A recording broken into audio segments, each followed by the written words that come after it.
我在工地对面的面馆吃了2天，招牌上明明写着20元无限续面，但是当我端着空碗去让老板续面时，却发生了让我意想不到的事。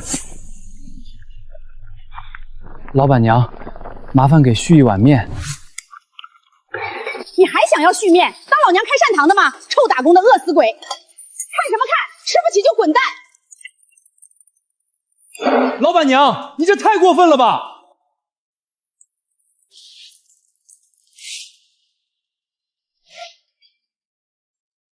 算了，我们走。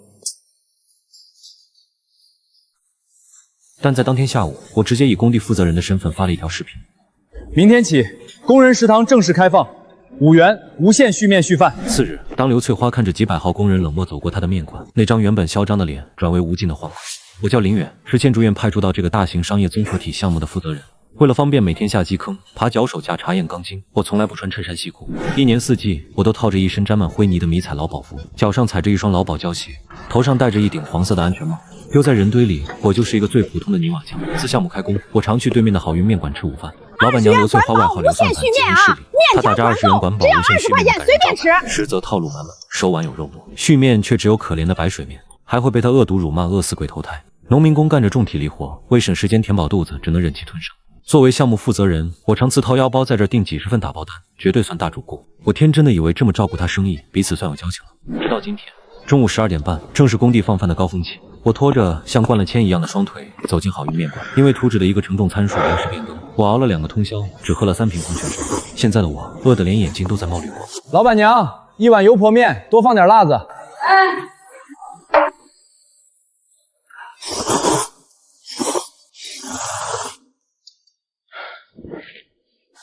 老板娘，干嘛？要算自己拿。那个麻烦给续点面，今天熬了2个大夜，实在太饿了，麻烦您这次稍微多添1筷子。你还想多添1筷子？你个臭打工的，怎么不把锅端走啊？你当我是开善堂的啊？这老板娘也太不讲道理。是啊，太欺负人了。20块钱，你吃了一碗又一碗，一碗又一碗。你以为面粉是大风刮来的？你以为煤气不要钱？你们这些臭打工的，是不是真当自己是城市建设者了？是不是觉得写了无限续面就能逮着我这一只羊往死里薅？我告诉你，老娘不伺候了！嫌没吃饱，你滚去5星级酒店吃啊！跑我这苍蝇馆子装什么大爷？整个面馆死一般的寂静，几十个工友全都停下了筷子，齐刷刷看向我，有震惊、同情、愤怒，也有人低下头装没看见。我只是想吃饱饭而已。我吃了你家2年的面，我帮你们店买过几千份的打包单，我就这么下贱，连按照你自己定的规矩多吃一口面条的资格都没有。看什么看？你个穷打工的，吃不起就滚！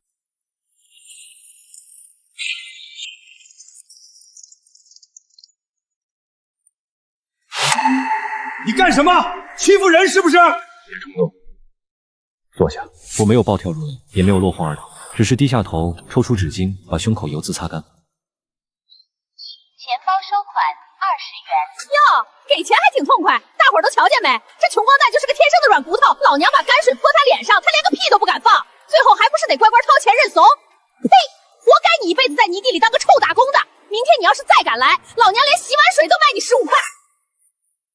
老板娘，你的面以后没人会吃了。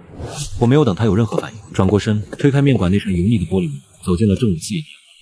回到工地，我直接去了工人们休息的活动板房。林工，您受委屈了，那个老板娘太欺负人了。林工，只要您一句话，我带几个兄弟去把他的摊子砸了，大不了我们进去蹲几天。对，砸了他。对，砸了他。砸了他，然后呢？你们去拘留所，家里的老婆孩子谁养？为了这种人搭上自己的前途，值得吗？老魏，我问你个事儿，我记得你之前说过，嫂子以前在老家县中门口摆过炒饭摊儿，手艺特别好。是啊，你嫂子那手艺没得说，炒饭、大盘鸡、炖排骨，绝活。这不是跟着来城里没本钱开店吗？天天在出租屋闲得发慌，还总觉得拖累了我。那大旺呢？你老婆是不是以前在饭店后厨切过墩儿？对，刀工好着呢，做大锅菜也是一把好手，现在也闲着呢，天天去菜市场捡人家不要的菜叶子省钱。300多人的工地，至少有30-40个家属跟着来了这座城市。他们大多勤劳、朴实、有手艺，却因为没有学历、没有本钱、没有门路，只能在城中村的阴暗角落里虚度光阴，为了几毛钱的菜价和菜板讨价还价。而他们的丈夫却要在外面受刘翠花这种人的白眼和羞辱，连一顿饱饭都吃不上。我的心里那股被压抑的怒火，终于找到了一个完美的宣泄口。我不是一个喜欢计较的人，在职场摸爬滚打这么多年，我早就学会了喜怒不形于色。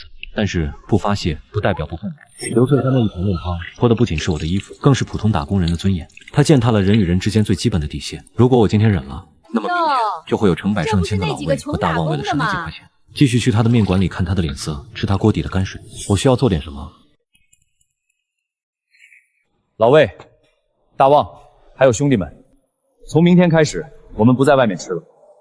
我出钱，算我入股，把嫂子们都叫过来，我们自己在工地里开一家工人食堂。林公，您说真的？可是开食堂要钱，要办证，要找地方，我们这群大老粗什么都不懂啊！钱我出，地方我来批，至于手续，当然也是我来办。我直接拨通了建源后勤采购部老李的电话。对。全套不锈钢商用厨具、双开门大冰箱、猛火灶都要现货，不用走院里的账，我私人全款加急。下午3点前必须送到西三门。叫几个手脚麻利的兄弟，把西门那片废弃的空亭评出来，搭个防雨大棚。另外，给嫂子们打电话，让他们带上家伙事儿，现在就过来。哦，好。不到半个小时，7、8个常年窝在城中村出租屋里的女人局促地走进了工地。林公。老魏说您要我们在工地做饭。王嫂，这是前期的采购款，从今天起，你们就是这个食堂的主厨。我不要求别的，就2条：第一，肉要管够；第二，绝对干净。你们以前都是干过餐饮的，手艺我不怀疑，放手去干，缺钱缺东西随时找我。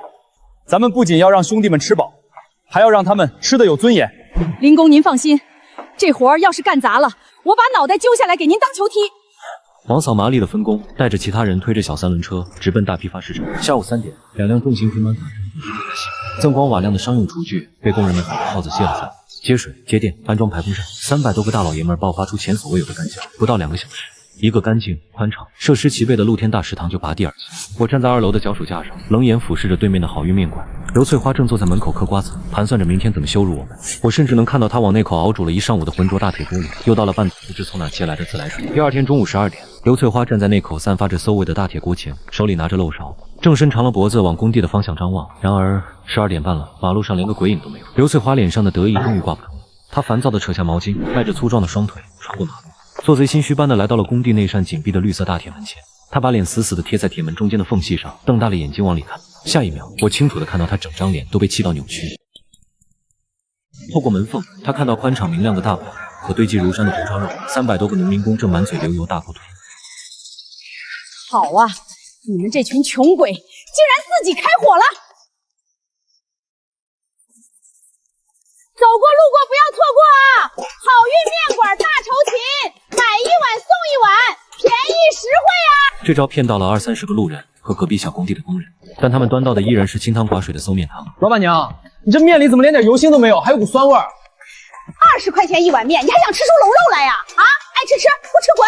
别占着老娘的座儿！一群穷打工的，事儿还挺多。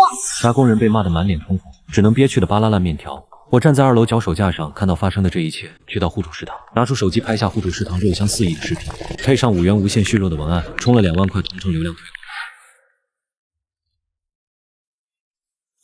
兄弟们，别吃这泔水了！对面大工地的食堂对外开放了，5块钱红烧肉管饱，无限续。真的假的？5块钱吃肉？视频里拍的清清楚楚。走走走，谁他妈还在这儿受着窝囊气？呸！做的什么玩意儿？喂狗都不吃！哎，你们干什么？还没给钱呢！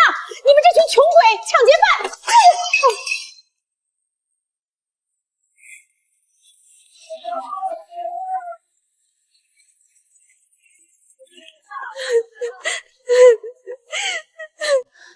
抢老娘的生意，断老娘的财路，姓林的，你个臭打工的穷货，竟然敢这么搞我！你们这群饿死鬼，给我等着，这事儿没完！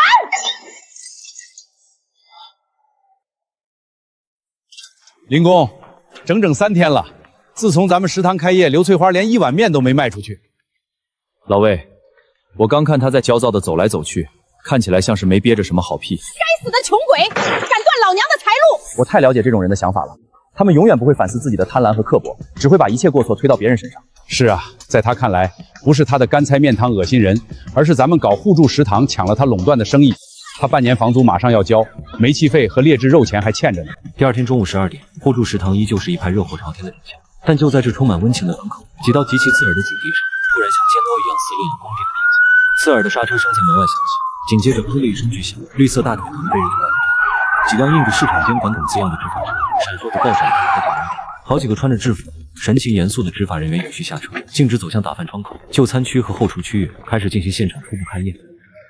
师傅们，打扰大家用餐了，麻烦后厨先暂停一下加工和售卖。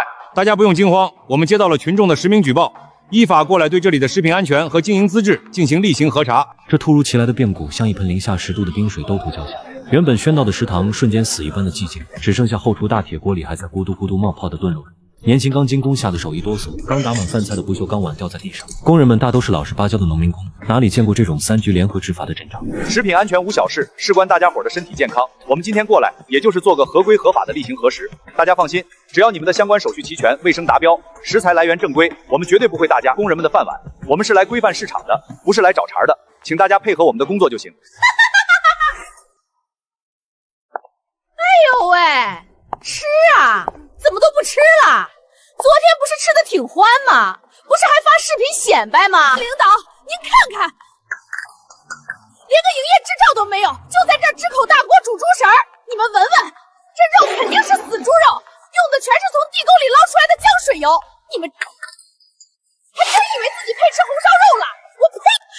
尤其是你个臭打工的穷货，还敢带头搞互助食堂，还敢断老娘的财路！昨天我就警告过你，嫌没吃饱滚去5星级酒店吃，你非要在这装大尾巴狼，你以为你是谁呀？你就是个干苦力的！今天我就让你们知道得罪我刘翠花是什么下场！领导，快查封他们，把这个带头的穷鬼抓起来，罚他个倾家荡产，让他去牢里吃红烧肉吧！我等的就是这一刻。既然你非要把事情做绝，把底层的路堵死，那我就让你看看什么叫真正的降维打击。老魏，王嫂，别怕，咱们不做亏心事儿，不怕鬼敲门。领导们是来秉公执法的，又不是来当土匪的。领导您好，我是建院派驻这个项目的结构负责人林远，也是这个工地互助食堂的实际出资人和负责人。林负责人你好，我们接到群众实名举报，说你们这里属于无证经营的黑作坊，存在严重的食品安全隐患。按照规定，我们需要核查你们的经营资质、从业人员健康证明以及现场卫生情况，请你配合。领导，你别听他吹牛，什么负责人，他就是个在工地上搬砖的穷鬼，他能有什么资质？他要是能拿出营业执照，我刘翠花今天就把这口铁锅生吞下去。林工，你要的东西。这是由市场监督管理局下发的食品经营许可证，这是消防大队出具的消防安全检查合格证，这是我们项目部向住建局和所在街道办联合备案表，还有食堂人员的健康证。不可能，这绝对不可能！你们肯定是办的假证，街头电线杆上50块钱一张那种。这位阿姨，请你退后，不要干扰我们执行公务。证件真伪，我们用系统一扫就知道。钟队长，这份是我们总工会为了保障一线建筑工人权益特批的文件。我们这个食堂是非营利性质的内部互助机构，所有流程不仅合规，而且合法。林工，你们建院做了一件大好事啊，证件齐全，完全合规。太好了，完全合规。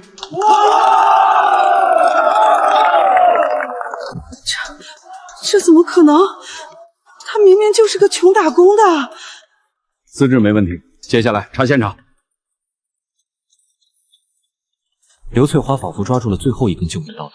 查后厨，他们肯定用的是地沟油，那肉肯定是发臭的死猪肉。队长，后厨检查完毕，不锈钢厨具全部经过高温消毒，生熟砧板严格分开，防蝇防尘设施极其完善。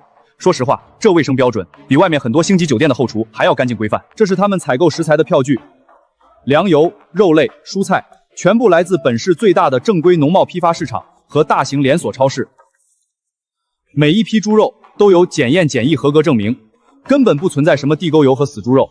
这是后厨7位工作人员，包括王嫂在内的健康证原酱，昨天刚从市疾控中心体检办下来的。刘翠花是吧？你不仅涉嫌恶意拨打政务热线、虚构事实报假警，还严重浪费了我们3个部门的公共行政资源。你的行为已经触犯了治安法。领导，我也是听别人说的，我是一片好心啊。是不是好心？你跟执法人员去解释吧。钟队长，既然各位领导今天是来查食品安全的，我作为本市市民也想实名举报一家餐饮店。第一，店主刘翠花本人及其雇员长期未在店内悬挂健康证。第二，该店长期使用变质、发酸的劣质肉类，卫生条件极其恶劣，后厨蟑螂老鼠横行。第三，该店长期将熬煮过度的泔水面汤重新售卖给消费者。各位领导刚才也看到了，他对地沟油和死猪肉的门道这么清楚，想必是经验丰富。还请各位领导移步对面，秉公执法，查个水落石出。你血口喷人，你这是打击报复！是不是打击报复？查一查就知道了。一中队突击检查。不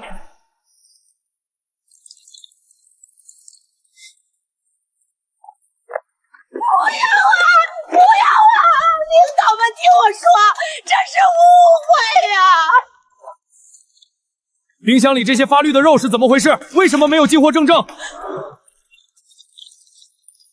这口锅底下的3水馊成这样了，还在用。健康证呢？拿出来！过期8个月了，你还在营业？刘翠花，经查实，你的面馆存在严重的食品卫生安全问题，健康证过期，食材来源不明。现在依法对你下达停业整顿通知书，并处以2万元人民币的行政罚款。同时，关于你恶意构陷、浪费公共资源的问题，我们将移交辖区派出所进一步处理。2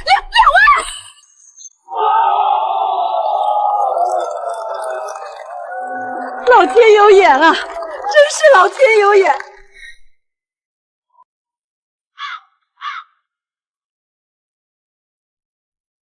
刘翠花，你不仅拖欠了2个月的房租，现在还被查出食品安全问题，连累我这商铺的名声都跟着臭了。以后谁还敢租我的房子？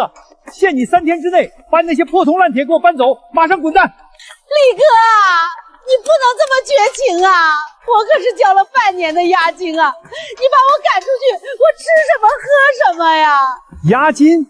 那是违约金。你搞出这么大的丑闻，没让你赔偿我的名誉损失就算客气了。3天后你要是不搬，我就叫收废品的来清场。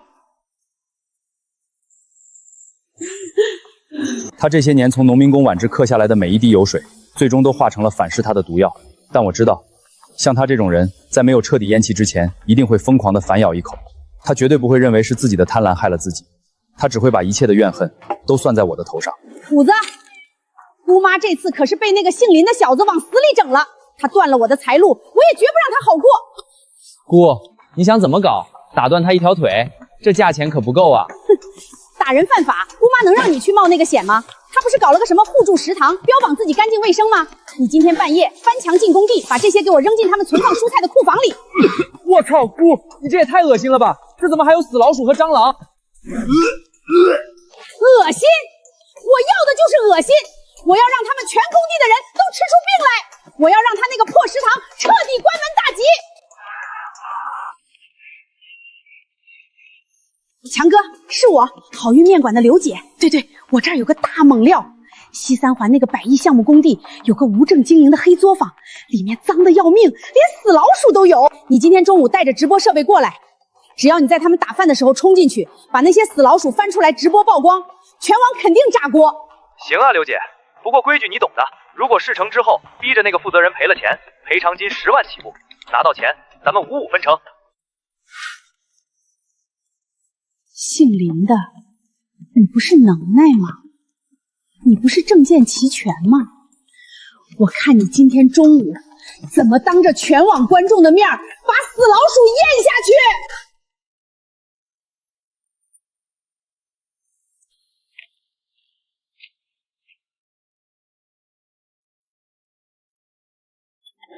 林工，您看这个画面虽然是黑白的，但在红外夜视镜头下，清晰的连人脸上的毛孔都能看清。这是西门围墙的死角，对，就是这个黄毛避开探照灯，摸到了存放蔬菜的库房，他用撬棍撬开了门。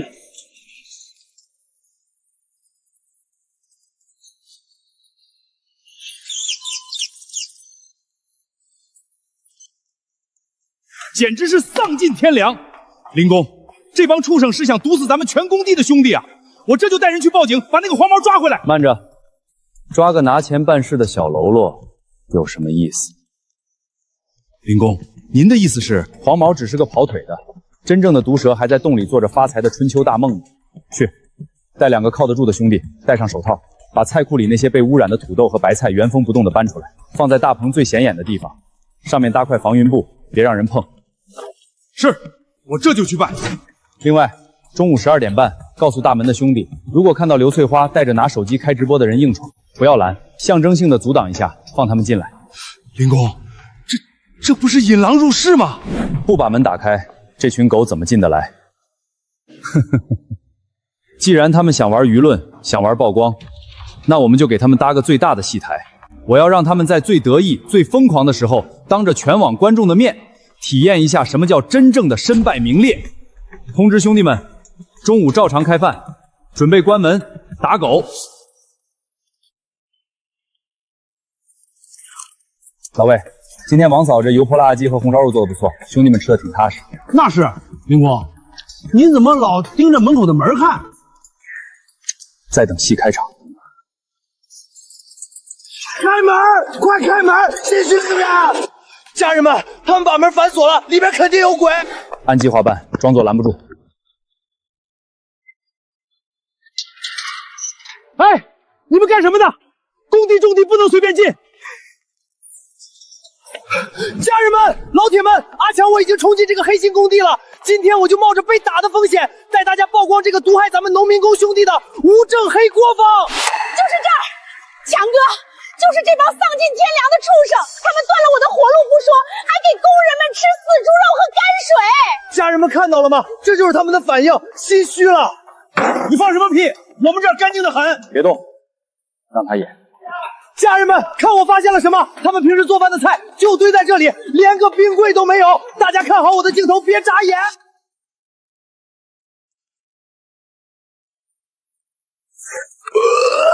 家人们，吐了！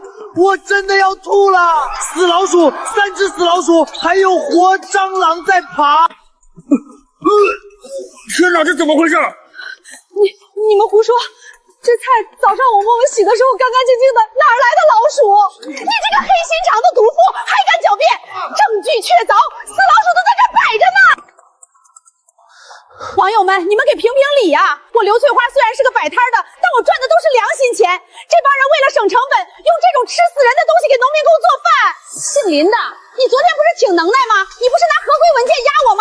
今天当着全网10万人的面，你还有什么好说的？我告诉你，你今天必须给我赔偿10万块钱的精神损失费，用来弥补你抢我生意造成的名誉损失，否则我现在就让强哥报警，让你这个黑心工头去牢里蹲一辈子。要坐牢的。这位老板，你就是负责人吧？你就是负责人吧？面对镜头，面对这帮死老鼠，你难道不想给全网一个交代吗？交代，我确实应该给全网一个交代。老赵，切大屏。收到，林工。各位网友，既然这位打假狂人这么喜欢探寻真相，那我们就一起来看看这些死老鼠到底是怎么长着翅膀飞进我们工地的蔬菜筐里的。大家看右上角的时间，今日凌晨2点，这是我们市建院斥巨资安装的特级红外夜视监控系统，连灰尘都能看清。这个染着黄毛的青年鬼鬼祟祟从西门死角翻进来，撬开蔬菜库房的门，然后从黑色塑料袋里把死老鼠和活蟑螂倒进了干净的土豆里。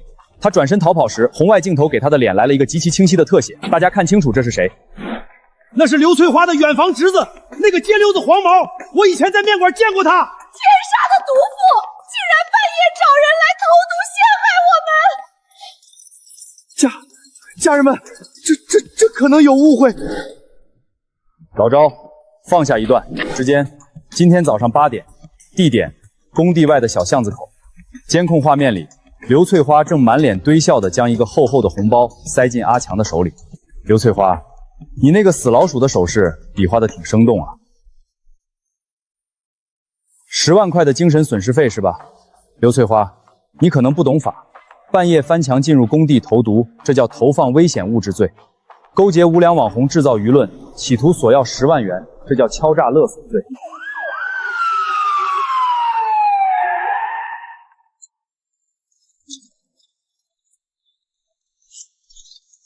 谁报的案？这里发生了什么事儿？同志您好，是我报的案，我是工地的负责人林远。这里有人涉嫌半夜翻墙进入工地，投放危险物质，并且他们勾结网络主播，企图利用虚假死老鼠进行敲诈勒索，涉案金额高达10万元。这是所有的监控录像和录音证据，全在 U 盘里。执法人员同志，我们都能作证，就是这个穿红裙子的女人和那个举手机的男的。对，他们半夜往我们洗干净的菜里扔死老鼠，想毒死我们全工地的人。把人给我控制起来！是。不，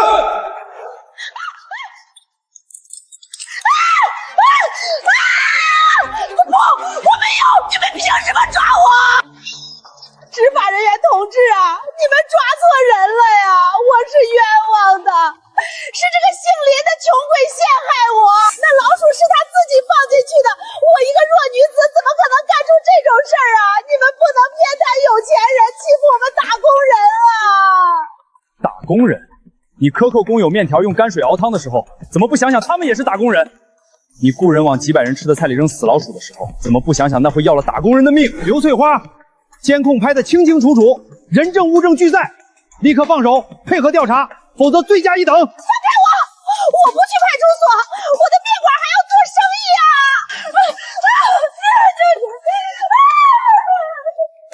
那个嚣张的网红阿强早就吓得双腿发软，他连直播设备都没关，就被执法人员戴上手铐。就在阿强被带走的同时，他的直播间屏幕突然一黑，弹出红字：该直播间涉嫌严重违规，已被平台永久封禁。随着警车鸣笛呼啸而去，工地上那股压抑了许久的浊气终于被彻底排空。好，抓得好！老天有眼，终于把这毒妇抓走了！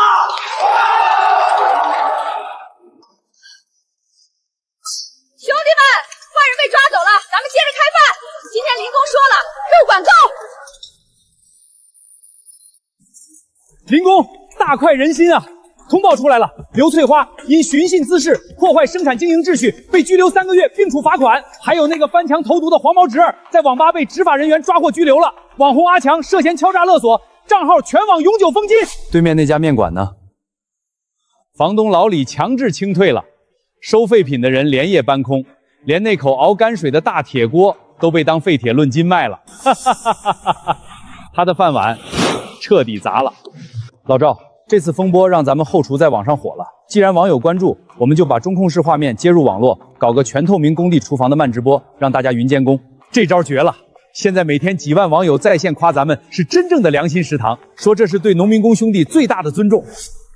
正义或许会迟到，但在绝对的实力和铁证面前，恶人终将自食其果。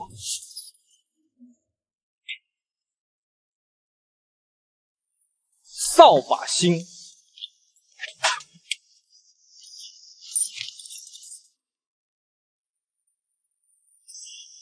在拘留所的这3个月里，他每晚都在做梦，梦见自己的好运面馆重新开张，梦见那些农民工再次像恶狗一样排着队来求他施食一碗面汤。当他气喘吁吁地站在那条熟悉眼前的景象却像一记重锤，狠狠地砸碎了他所有的幻想。原本的好运面馆现在已经焕然一新，变成了一家整洁的连锁24小时便利店。我的面馆，我的面馆啊！哎，干什么的？别站在我们店门口要饭，影响我们做生意。王姐，是我啊，翠花，我出来了。那啥，李老头把我的店租给别人了，你能不能借我2000块钱？我去夜市支个炒饭摊儿，等我翻了身，连本带利。滚！谁是你老姐妹？刘翠花，你少来沾边儿！你雇人往工地饭菜里扔死老鼠的事儿，整个西三环谁不知道？我还想在这条街上混口饭吃呢，你赶紧滚，别连累我！刘翠花，你他妈还有脸来找我？上次市场监管局顺藤摸瓜，查到我卖劣质肉，罚了我整整2万块。你再敢往前走一步，老子拿你当猪剁了！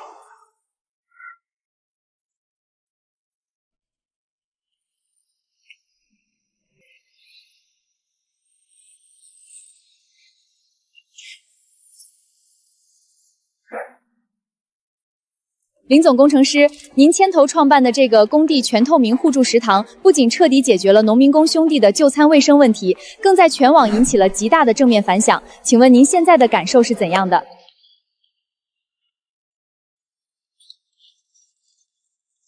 我的感受很简单，城市的高楼大厦是这些劳动者用血汗一砖一瓦建起来，喝水不忘挖井人。我只是做了本就该做的事儿。林工好样的，咱们干活更有劲儿了。给我一口吃的，我错了。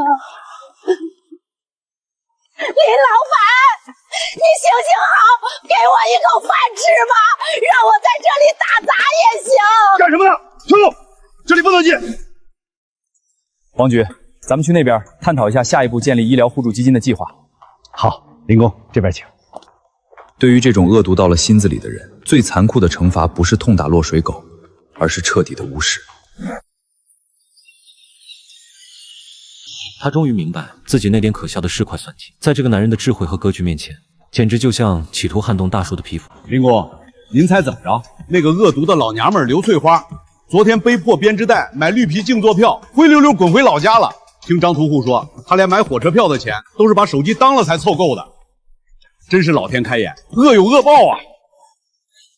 是啊，老魏，人还是不能干亏心事儿。我转过头，透过食堂明亮的窗户看向工地中央，那里我们市建院设计的这栋地标性商业综合体已经完成了地下室的浇筑，粗壮的钢筋直指云霄，正以一种不可阻挡的姿态傲然崛起。阳光洒在每一个挥汗如雨的工人身上，给他们古铜色的脊背镀上了一层金色的光辉。这座城市的明天，属于这些真正流血流汗的建设者们。